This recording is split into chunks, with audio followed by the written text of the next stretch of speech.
लक्षणा भारतीय देसी गाय का तो दर्शन ही नहीं। जहां देखो वहां जर्सी दोगली, जिसको लोग साहीवाल कह रहे हैं वो भी दोगली है।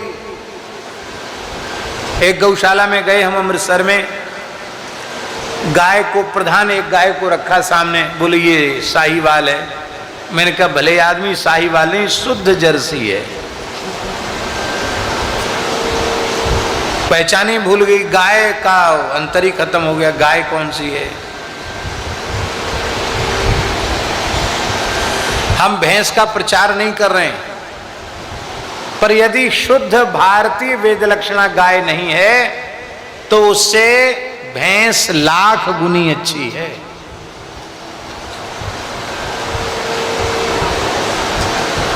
कम से कम संकर प्रजाति का पशु तो नहीं है ना वो।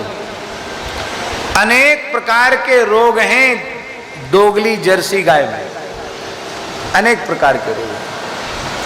और कोई जमाना था पंजाब, हरियाणा और उत्तराखंड, हिमाचल प्रदेश, यहां की जो गाय की नस्ल थी वो सर्वोच्च नस्ल थी।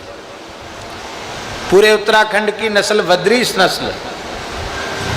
स्कंद पुराण में स्वामी जी वर्णन है, बद्रीनाथ में एक तीर्थ है जिस तीर्थ का नाम है गो निष्क्रमण तीर्थ। क्या नाम है? गो निष्क्रमण तीर्थ। गो निष्क्रमण तीर्थ से ही बद्रीश गाय भगवान नारायण ने प्रकट की है। आज हिमालय में भी बहुत ऊंचाई तक बद्रीश गाय का दर्शन नहीं हो रहा है, सब जगह जर्सी पहुंच गई। जर्सी वृषभ डोल रहे हैं, वो रही सही देसी गायों को भी नष्ट कर रहे हैं। अभी अपने उत्तर काशी में जो भगवान ने गंगा जी ने स्थान दिया है, मनेरी डैम से 5-7 किलोमीटर ऊपर, जहां गंगा जी का कोई बांध नहीं है, वहां अभी वहां के बद्रीश गाय के संरक्षण और संवर्धन का काम शुरू किया गया है। स्वामी जी गांव गांव में घूम रहे हैं, 100% शुद्ध नस्ल बद्रीश मिल जाती है तो उसको मुंह मांगा पैसा दे करके लेके आते हैं, केवल इसीलिए कि बद्रीश गाय मूल बच जाए और धीरे धीरे उसका संवर्धन हो। फिर धीरे धीरे ब्राह्मणों से प्रार्थना करें, महाराज तुम्हारी पहचान इस चीज से है, एक एक गैया अपने घर में रखो। और मन में विचार है कि एक वैदिक गुरुकुल और बद्रीश गाय के संरक्षण का काम वहां हो। सब हिमाचल प्रदेश की क्या हालत है,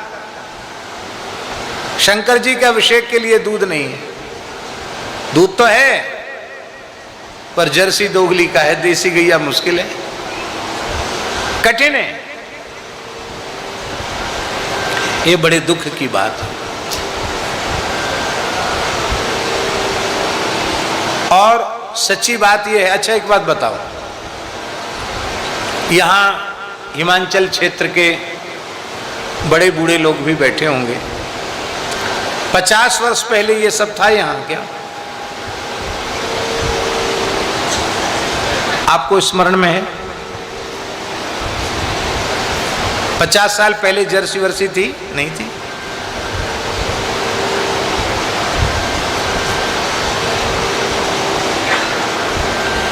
विदेशी नस्ल की गायों को भारत में लाया ही इसलिए गया कि भारतीय नस्ल की गाय समाप्त हो जाए।